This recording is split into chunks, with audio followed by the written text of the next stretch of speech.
Hello everyone. तो चलिए start करते हैं हम लोग आज अपने चैप्टर 2 सेंटेंस टाइप का पार्ट 4। इससे पहले मैं पार्ट 3 डाल चुका हूँ। चैप्टर 1 कंप्लीटली मैं अपने चैनल पे अपलोड कर चुका हूँ। मैं आप लोगों के लिए प्लेलिस्ट का लिंक जो है अपने डिस्क्रिप्शन बॉक्स में डाल दूंगा, आप वहां से चेक कर सकते हैं सारी वीडियो।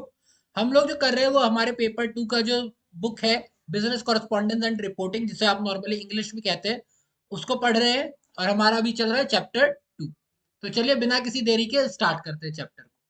देखिए, इससे पहले लास्ट चैप्टर में मैं आप लोगों को सब्जेक्ट के बारे में बता चुका था, प्रेडिकेट के बारे में बता चुका था, मैं वर्ब कहते हैं डायरेक्ट ऑब्जेक्ट के बारे में बता चुका था, इनडायरेक्ट ऑब्जेक्ट के बारे में बता चुका था, ऑब्जेक्ट ऑफ प्रेपोजिशन के बारे में बता चुका था। और मैंने ये कहा था कि अब हम वर्ब को डिस्कवर करेंगे कि वर्ब क्या होता है। और मैंने ये भी बताया था आप लोगों को लास्ट वीडियो में कि जो वर्ब होता है वो बहुत बड़ा पार्ट होता है, क्योंकि इसके बहुत सारे पार्ट होते हैं। ठीक है, तो ये एक बहुत ही वास्ट पार्ट है, और क्योंकि ये इतना बड़ा है और इतना ज्यादा डिफरेंशिएटेड है, इसीलिए बड़े ध्यान से इसे पढ़ना पड़ेगा। तो पहले डेफिनेशन की बात करते हैं। क्या बोला हुआ है? अ वर्ब इज कस्टमरली, यानी कस्टमरली यानी जो हम लोग परंपरागत रूप से बोलते हुए आए हैं। ठीक है, customarily defined as a part of speech, यानी पार्ट ऑफ स्पीच होता है ना, नाउन प्रोनाउन, और तीसरा होता है हमारा वर्ब। तो इसे पार्ट ऑफ स्पीच में बताया जाता है। ये डिस्क्राइब करता है एक एक्शन या फिर ऑक्यूरेंस, किसी घटना का होना या करना। ठीक है, या फिर किसी इंसान का वैसा होना, स्टेट ऑफ बीइंग, जैसे इज या वॉज। तो स्टेट को भी ये दर्शाता है। क्लियर हो गई बात? The word tell us about the action in statement. बहुत ही सिंपल सी डेफिनेशन तो यही है कि जो भी शब्द हमें काम के बारे में बताता है, किसी भी सेंटेंस में होने वाले काम के बारे में बताता है, वो वर्ब कहलाता है। लेकिन ये थोड़ा सा उससे ज्यादा भी होता है। ये काम के बारे में बताता है, वो जैसा है उसके बारे में क्या हो रहा है, आप कुछ कर रहे हो, कुछ हो रहा है, या फिर किसी चीज की कंडीशन कैसी है उसके बारे में भी बताता है। तो जो सबसे पहला पार्ट है हमारा वो है फाइनाइट वर्ब। फाइनाइट वर्ब क्या होते हैं? देखो, हम जब सेंटेंस पढ़ रहे थे तो सेंटेंस की डेफिनेशन में हमने पढ़ा था कि हर सेंटेंस में एक फाइनाइट वर्ब तो होता ही होता है। होता क्या है ये? A finite verb is limited by it's subject, यानी फाइनाइट वर्ब जो होता है वो सब्जेक्ट के द्वारा ही आधारित होता है, यानी वो सब्जेक्ट पर डिपेंड करेगा। मतलब क्या है इसका?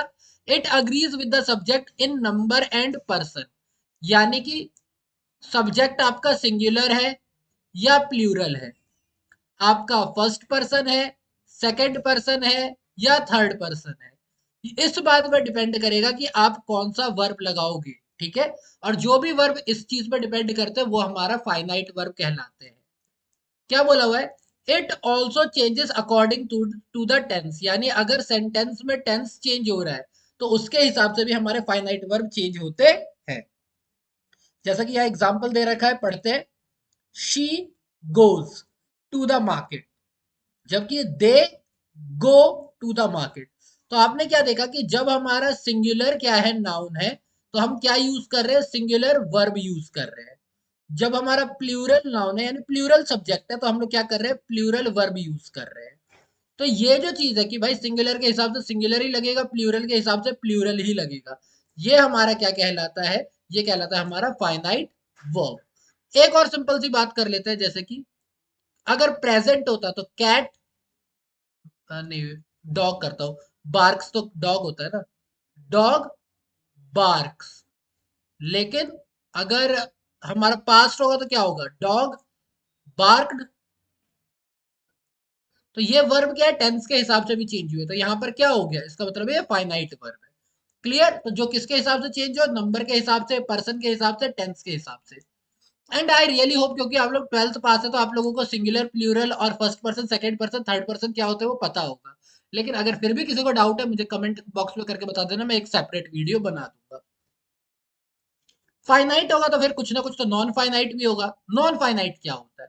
भाई सीधी बात है, फाइनाइट जो होता है वो नंबर, पर्सन, टेंस के हिसाब से चेंज होता है। तो जो चेंज नहीं होता है, यानी a non-finite verb does not change with the change in number, person और tense, यानी नंबर, पर्सन और टेंस के हिसाब से जो चेंज नहीं होता है वो नॉन फाइनाइट कहलाता है। ये अपने आप में रहता है भाई, जैसा हूं मैं ही हूं, मुझे इससे मतलब नहीं क्या चेंज हो रहा है क्या नहीं हो रहा है। जैसे कि she is playing cricket.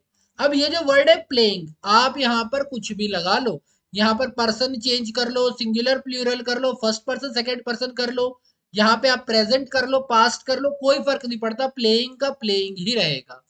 Will be के साथ भी प्लेइंग लगेगा, वॉज के साथ भी प्लेइंग लगेगा। प्लूरल किया हमने, देखो शी का दे किया तो भी प्लेइंग ही लगेगा। क्लियर। तो जो चेंज नहीं होते, जिनको इनसे फर्क नहीं पड़ता है, वो हमारे नॉन फाइनाइट वर्ब कहलाते हैं। आगे हम नॉन फाइनाइट वर्ब को तीन और पार्ट में डिवाइड करते हैं। तो क्या हुआ, हमने वर्ब की बात की, वर्ब में हमने दो पढ़े हैं, कौन कौन से, फाइनाइट और नॉन फाइनाइट, और नॉन फाइनाइट अब आगे जाकर के तीन पार्ट में डिवाइड होगा। तो चलिए पढ़ते हैं पहले पार्ट। सबसे पहला जो कहलाता है इन्फिनेटिव, यानी ये बेसिकली वर्ब का ऐसा फॉर्म होता है जो टू प्लस वी वन की फॉर्म में होता है। यानी टू के साथ जब भी वर्ब की फर्स्ट फॉर्म देखो, समझ जाओ कि वो एक इन्फिनेटिव है। क्लियर।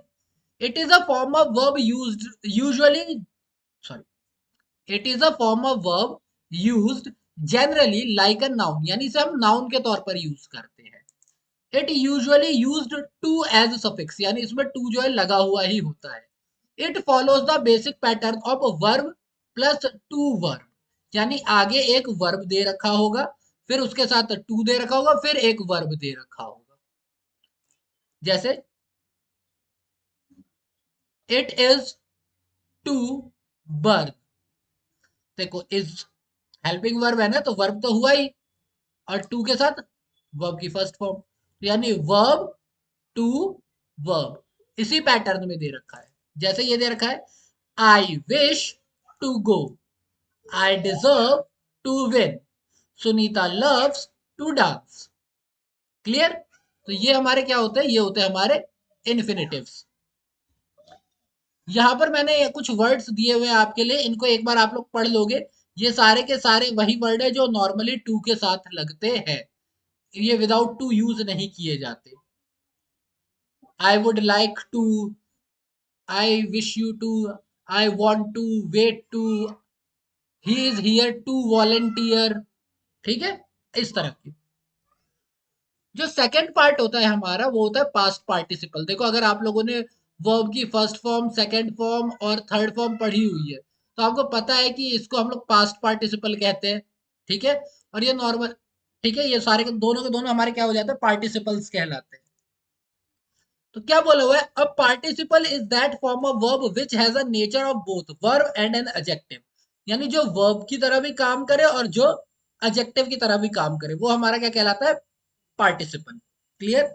ये पास्ट भी हो सकता है, ये प्रेजेंट भी हो सकता है, क्योंकि काफी लोग जो है वो वर्ब की एक फोर्थ फॉर्म बनाते हैं, जिसको कहते हैं वो वी वन के साथ आप एस या ई एस लगाओ।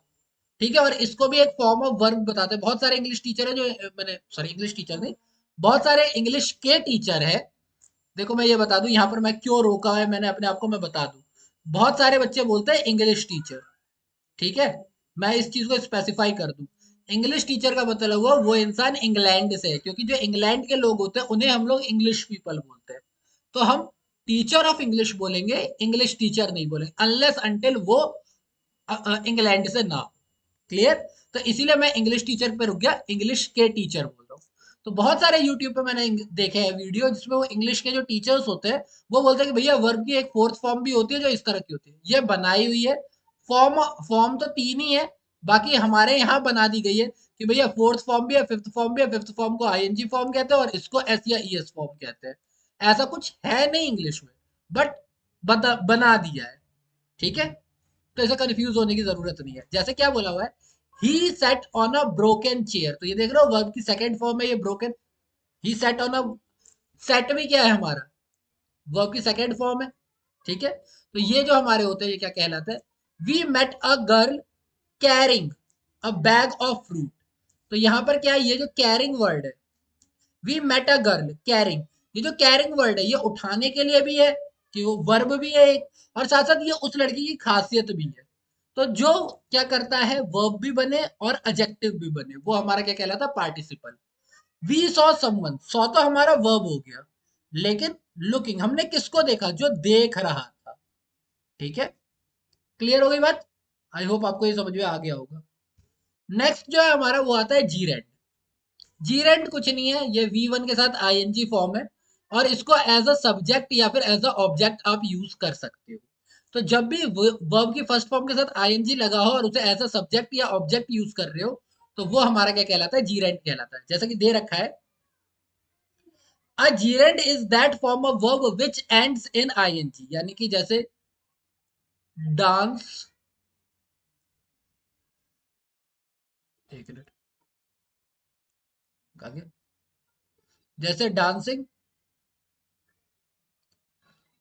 वर्किंग, किसी में भी आईएनजी लगाओ तो वो हमारा क्या कहलाएगा, जीरेंट कहलाएगा। लेकिन तब ये जीरेंट कहलाएगा जब ये नाउन भी हो, वर्ब भी हो। तो वर्ब तो ये है ही, लेकिन जब एज अ नाउन यानी कि एज अ सब्जेक्ट या ऑब्जेक्ट आप इसे यूज कर रहे हो, तब हम क्या बोलते हैं, इसे जीरेंट बोलते हैं।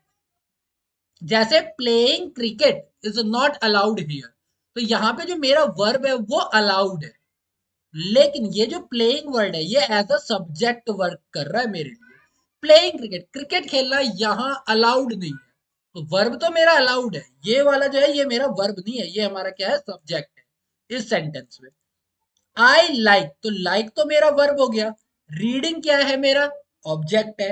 आई लाइक रीडिंग, ये मेरा वर्ब है और ये मेरा ऑब्जेक्ट है, ये तो मेरा एक्स्ट्रा हो गया ना, आई लाइक रीडिंग, और ये मेरी एक्स्ट्रा इंफॉर्मेशन है। क्लियर हो गई।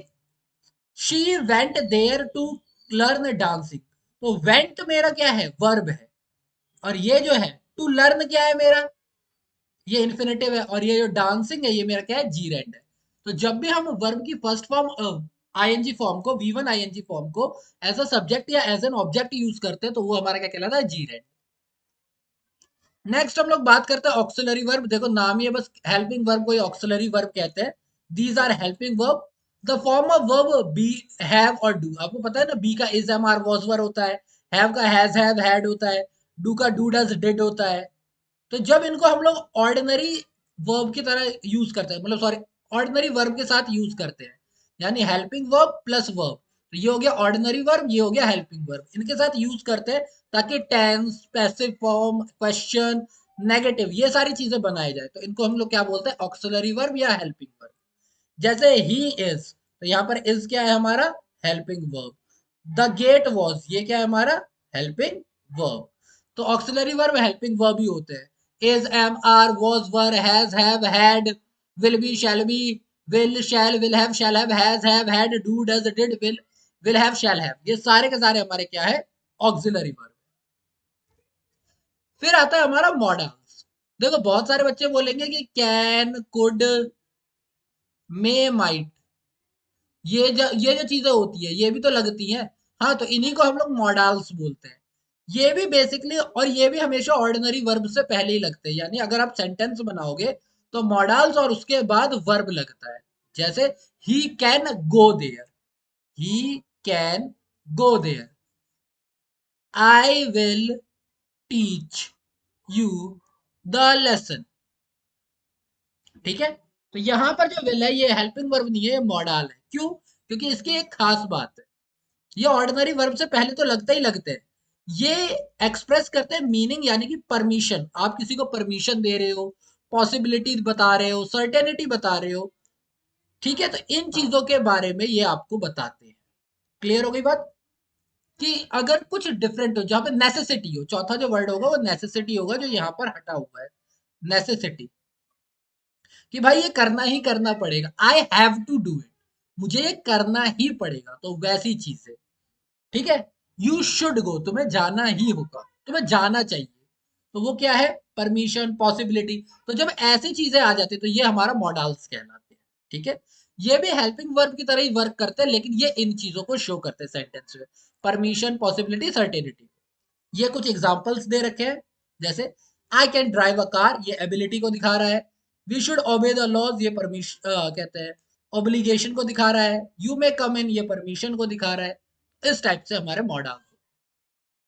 नेक्स्ट आता है हमारे ट्रांजिटिव वर्ब। ट्रांजिटिव वर्ब क्या होते हैं, these are action verb, they always express doable activities. यानी बेसिकली देखो, इसके अंदर पहले इसकी डेफिनेशन बता देता हूँ, फिर इसका सबसे इजी तरीका बताता हूँ पहचानने का। These verb always have direct objects, meaning someone or something receive the action or the verb. यानी कि देखो, जब भी सब्जेक्ट के साथ हेल्पिंग वर्ब और वर्ब हो और साथ में ऑब्जेक्ट हो, अगर ऑब्जेक्ट है तो वो ट्रांजिटिव वर्ब कहलाएगा, ये वाला जो वर्ब है वो ट्रांजिटिव कहलाएगा। अगर ऑब्जेक्ट नहीं है तो ये इंट्रांजिटिव वर्ब कहलाएगा। जैसे आई स्माइल, ये इंट्रांजिटिव वर्ब है, लेकिन आई स्माइल ऑन द जोक, इसमें वर्ब ऑब्जेक्ट आ गया तो ये ट्रांजिटिव वर्ब। क्लियर हो गई बात? तो यहाँ पर अगर ऑब्जेक्ट है तो ट्रांजिटिव, नहीं है तो इंट्रांजिटिव। तो यही वाली बात वही ली हुई है कि इसमें डायरेक्ट ऑब्जेक्ट होता है समवन या समथिंग, यानी कोई इंसान हो सकता है, कोई चीज हो सकती है। जैसे ही स्पोक द ट्रुथ, अगर सिर्फ ही स्पोक होता, वह बोला, तो ये इंट्रांजिटिव होता। द ट्रुथ आ गया, ऑब्जेक्ट आ गया, तो ये क्या हो गया? Transitive. She stopped the car, object है तो transitive. The donkey kicked the dog, object है, ट्रांजिटिव। तो अब आप लोग समझ ही गए हो इंट्रांजिटिव क्या होगा। ये does not pass over to an object, इनके अंदर ऑब्जेक्ट नहीं होता है। ये किसी चीज का स्टेट बता सकते हैं, जैसे कि आई am sad, he is okay, he is honest. तो वो चीज हो सकती है, हम स्टेट बता सकते हैं और वो कैसा है वो बता सकते हैं। I am sad, he ran a long distance, यानी वो भागा है लॉन्ग डिस्टेंस, ऑब्जेक्ट नहीं है इसमें। अगर ऑन रोड होता या फिर इन मैराथन होता तो ये क्या होता? ऑब्जेक्ट हो जाता। क्लियर? और तब ये ट्रांजिटिव बनता, पर फिलहाल ये क्या है? Intransitive. The man slept for 7 hours, state है ये। There is a flaw in the design, ये बीइंग है, किसी चीज का होना। ठीक है? It is hot, it is hot, ये क्या है? स्टेट, ये बीइंग है, कोई चीज गर्म है, स्टेट है। क्लियर हो गई बात? तो इंट्रांजिटिव में ऑब्जेक्ट नहीं होता है, ट्रांजिटिव में ऑब्जेक्ट होता है। ओके, तो आज जो हम लोगों ने पढ़ा है वो क्या क्या पढ़ लिया हमने? फाइनाइट वर्ब के बारे में पढ़ लिया, नॉन फाइनाइट वर्ब के बारे में पढ़ लिया हमने। इसके अंदर 3 पार्ट पढ़ लिए, क्या क्या? इन्फिनेटिव्स के बारे में पढ़ लिया, पार्टिसिपल्स के बारे में पढ़ लिया हमने, साथ ही साथ फिर किसके बारे में पढ़ लिया? जीरेंट्स के बारे में पढ़ लिया। फिर हमने किसके बारे में पढ़ा? हेल्पिंग वर्ब के बारे में पढ़ा, जिसे ऑक्सिलरी वर्ब भी कहते हैं। फिर मॉडल्स के बारे में पढ़ा, और साथ ही साथ हमने ट्रांजिटिव वर्ब और इनट्रांजिटिव वर्ब के बारे में पढ़ा। तो देखो ये सारे पार्ट वर्ब के हैं, हल्का हल्का ही पढ़ना है क्योंकि इसके अंदर से बहुत डीप क्वेश्चन नहीं आते हैं। ये सिर्फ इंट्रो के लिए, ताकि आपकी राइटिंग स्किल भी सुधर सके। तो ये बेसिक इंफॉर्मेशन थी वर्ब के बारे में। अब जो नेक्स्ट कॉन्सेप्ट होगा, जिसके अंदर हम लोगों ने फ्रेजेस के बारे में हल्का सा इंट्रोडक्शन लिया था, कॉम्प्लीमेंट के बारे में लिया था, आगे क्लॉजेस भी है, उनके बारे में हम लोग अब नेक्स्ट वीडियो में पढ़ेंगे। ठीक है? Thank you. और इसके अलावा अगर आपको कोई भी शिकायत है या आपको इम्प्रूवमेंट चाहते हैं तो प्लीज अपने सजेशन कमेंट बॉक्स में बताएं। अगर आपको वीडियो अच्छा लगा तो प्लीज इसे एक लाइक दें, और अगर आप चाहते हैं कि आपके दोस्तों को भी हेल्प मिले तो शेयर करें। बाकी मैं इसी तरीके से पूरा का पूरा जो अपना सेटअप है, ये पूरा का पूरा जो कोर्स है वो लाता रहूंगा। आप लोग मुझे सपोर्ट करते रहिए। बाकी thank you, thank you for your time, stay healthy.